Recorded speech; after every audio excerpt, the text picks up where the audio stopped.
Greetings and welcome to Growth Hacking Show. I'm your host Muhammad Siddique from Atlanta, and I have a very special guest. He is the president of Freedom First REIA Rochester, New York, Leon Griggs. Please join me to give a warm welcome to our guest, Leon Griggs. Leon, welcome. Thank you. Leon, let me start with this. Where were you? What happened? Who you were surrounded with that inspired you to get into real estate? Oh boy. Well, I don't think there was like any specific individual, if you would. I have my baseball cap on, because it's sort of a non-formal, so to speak, meeting. But I come back, I go back a ways, and so we're into the 70s when I first started to look at real estate as an opportunity. And so it was just two friends that decided, well, let's give it a shot. So we paid for a class. Al Laurie, for all those people who were wondering about the time period. So that's how I actually initially got started and interested in it. Cool. Cool. So, how your experience has been so far? I'm sorry, I didn't get that. How your experience with real estate has been so far? Is it exciting or bumpy or ups and down, or how experience so far? Yeah, yeah. I mean, certainly you can say that we're going through what's a major hump coming up, even Yeah. if it's not there right now. And certainly the road has been bumpy. Yeah. But for me, I did it on a gradual type basis. But the biggest hump that I needed to get over was associated with 2008 and Mhm. the subprime mortgage crash, which all but wiped me out. But yeah, and that was a challenging time. The thing that happens is once one goes through, if you will, a challenge of that type, uh, you have a different perspective. Mhm. One that says, okay, if I got through that, I could get through almost anything. And the other part of it is, and probably more importantly, it gives you another way of viewing and looking at real estate because the same things that worked before when everything was rosy, so to speak, Mhm. do not work in that particular climate. And you quickly understand that the most important thing for you to do is to adapt to change because it's constantly happening. I tell people all the time, the only thing constant in this universe, the only constant thing is change. So real estate is a good example of where you need to be able to change the way you're looking at things and be willing to grow all the time in from a broad spectrum and just learn different approaches, recognizing that you don't want to do something that's going to have you be bouncing all over the place. That would be that's a trap that a lot of people get caught in. You really want to pick something and say, okay, this is what I'm going to learn. This is what I'm going to be really good at. And then once you've mastered, for sake of better words, because you really never really master most things in real estate, what you really want to do then is sort of say, well, how can I broaden my horizons? Sorry, a long-winded answer to your question. Yeah. So basically, what you're saying is go narrow and go deep. You know. Yeah, yeah, Yeah. yeah, basically. Yeah. Okay. Cool. So, Leon, based on your decades of real estate experience, what are the top three success strategies that someone can use who is watching it right now, based on your experience?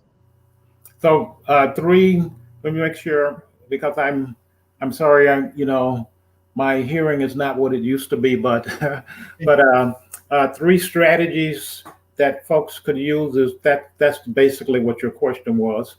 And um, one of the things that I that I do is I really love gaining knowledge and learning. And so I've been doing real estate investing for 35 plus years. And when I started off, I knew nothing. You know, I just say nothing. I knew nothing, and now, particularly being president of Freedom First Real Estate Investment Association, you know, you get a chance to meet a lot of people, and you get a chance to learn about a lot of things. So, and I'm one of those guys who cover broad areas. I mean, I can do, typically, I'll be doing 2, 3 rehab flips at a time. I'll probably, I normally buy and hold and have rental of roughly 14 properties, 14 units. And at the same time, I invest in notes. So that's a pretty broad range. But those are the things that I'm engaged in even right now. Wonderful. This is good. So you're more focusing on a single family or multifamily or like? Mostly singles and doubles. Yeah. Okay. Have had properties that were 13 units, but mostly singles and doubles. Okay. Good. All in the local Rochester area in your own local city. Well, one of the pieces that I didn't mention is I was born, even though I have a Columbia University cap on, which people say, "Oh, New York City." No, that's sort of far from where I started off at. So I'm one of those guys from further down in the South than folks in Atlanta. I was actually born and raised in Houston, Texas, and I graduated from Texas Southern University to take a job up here in Rochester, New York, with a company that was second to none in those days, and it was Eastman Kodak Company. So I still own right now a couple of properties in Houston, and have bought and sold over $1 million worth of tax liens in Harris County and Bexar County. Well, that would be Houston and San Antonio in Texas. Those counties, those cities in that county. Yeah, especially the tax lien, now you can do it all over the internet. You don't have to even go, so you can buy it online. Yeah, you could, but you have different strategies. Our strategy was to purchase the properties, to actually see, different states take different approach, because either some just do, most of them are going to say to do tax liens and tax deeds. We focused on the tax deeds. So that meant that we wanted to end up with the property versus ending up with a tax lien that we then held and then basically sold, took back or whatever. And so we ended up with the properties that we then rehabbed and then sold. And it was myself and a group of other folks. The strategy was great.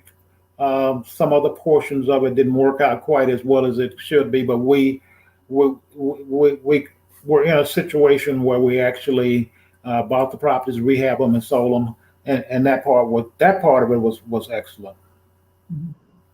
So let me ask a fully loaded question.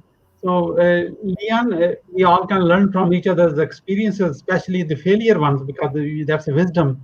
So what was your most single professional failure in your real estate, and what did you learn from that, and how did you recover from it?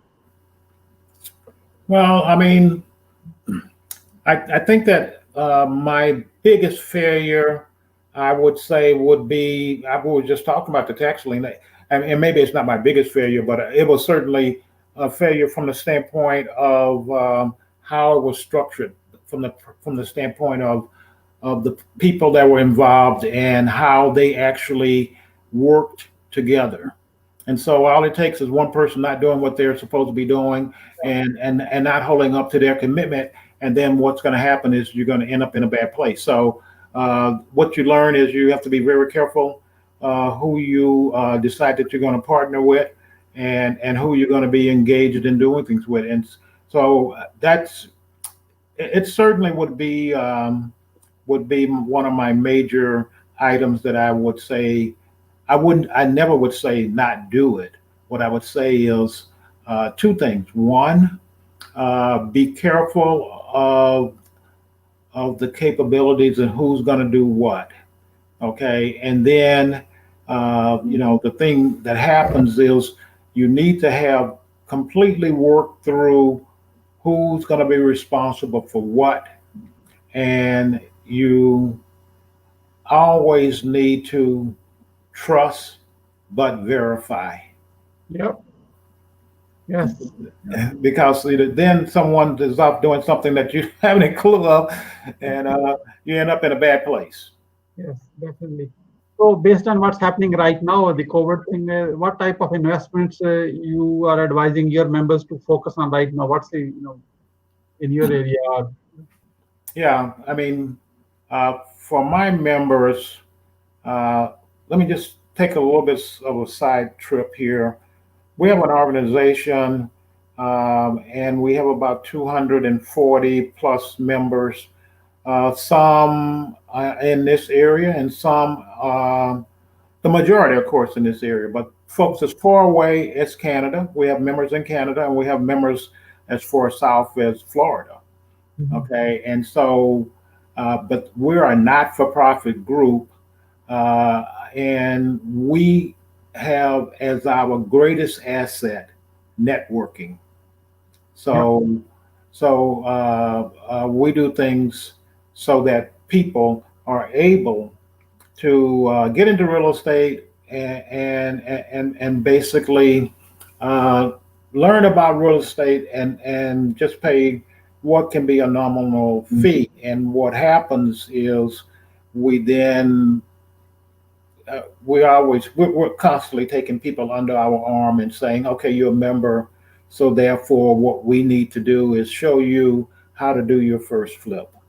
And so you're going to use my resources. I'm going to be guiding you along the way. And with the way our group is structured, we have subgroups and subgroup leaders, and they give up their time, and we cover everything from all of the things that's going on associated with COVID and the inability to get your rent from tenants to how do you flip houses and how you do self-storage, and you can go on and on and on.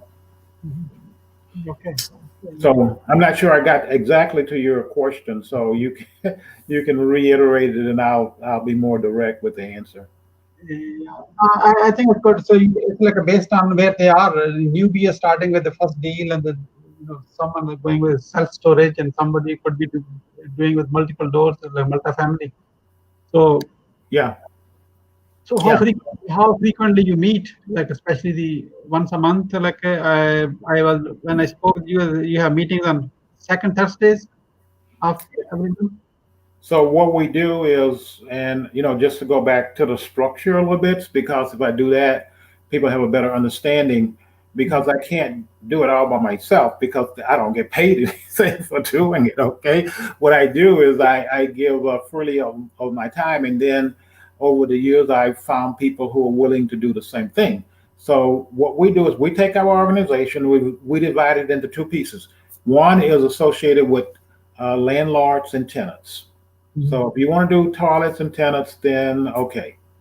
And we typically don't use the terminology landlords. We use the terminology housing providers, and because of the fact that the most important thing is that you do the right thing.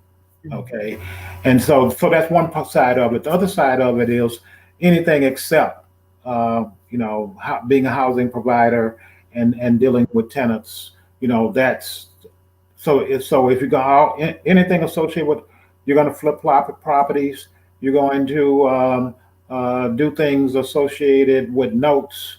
Okay, you're going to do lease options, you're going to do storage units, and so that makes a second group. So once we do that, we divide it in half, and then we have like 3 or 4 subgroup leaders for each one of those different segments. And by doing that, we have more meetings, because the meeting on the second Thursday of the month, as you indicated, is a meeting where we have primarily a guest speaker that comes in Yeah. and they present, Yeah. okay, what it is that's sort of the wishes of the group. And so, for example, this month we'll have our local CPA, who's also an investor, going to come in and talk about the impact of COVID-19 on what it is that everybody is concerned about at this time, and how does it impact your taxes, or how might it impact your taxes, those sorts of things. So that's a presentation. And so we have that presentation, and then typically we'll have 4 other meetings. Mhm. Those 2 subgroups meet twice, Mhm. once in the morning and once in the evening, so that people have enough. So even if you worked, you still could attend the session. Yeah. And so that's 4 meetings there, and then you got the general meeting, and then what we do is very often we'll do a workshop that'll Mhm. cover like a weekend. Oh, okay. So And that's like 6 meetings a month. yeah, yeah. No, this is good. So you are really very actively engaged in the Yes. meeting. On your general meeting, do you do on Zoom if these days on a COVID thing, or are you still in person? Yeah, I mean, like most areas, in the very beginning, we were all in person. Mhm. We actually, prior to COVID-19, we had a lot of discussions, and individual members would come to me and they would say, whatever you do not go to all virtual meetings. You know, the networking that we're able to do and get together is the most important item. You can't you can't just go to them.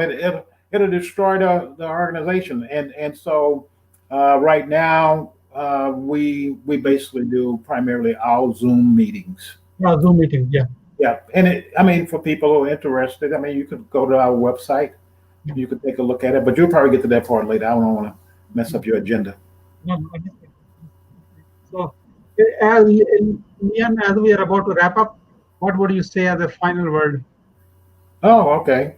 All right. So, I mean, the thing I would suggest is that for the folks who are considering getting into real estate, one of the things to do is to really check out your local real estate investors association. We are a chapter member in National REIA. A lot of resources, a lot of discounts, a lot of things, but still, as we indicated before, the most important thing is really the networking and being able to get knowledge and information from other folks around how they would do things, and how, what's been their experience in the past.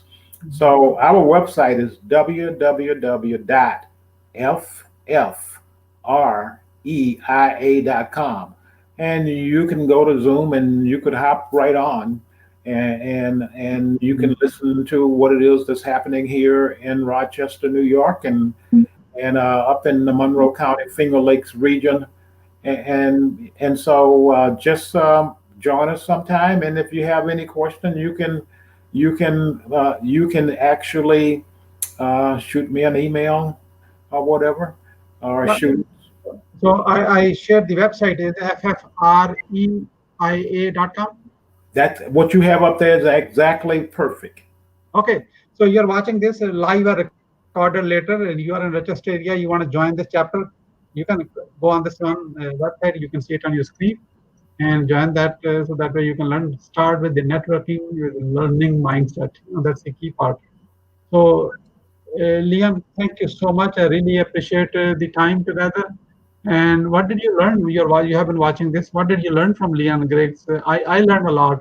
45 years experience, and he got us some scars to share. So you want to actually join the group, and so that way you can continue your learning, because without education, we all do so many mistakes, and sometimes we can't even continue with our business. Real estate is constantly changing. One thing is a constant I learned from you is change. So we have to adapt that change. So, Leon, with this, we like to say thank you so much for your time on the behalf of Growth Hacking Show community and our entire team. We really appreciate you. This is Muhammad Siddique signing off from Atlanta.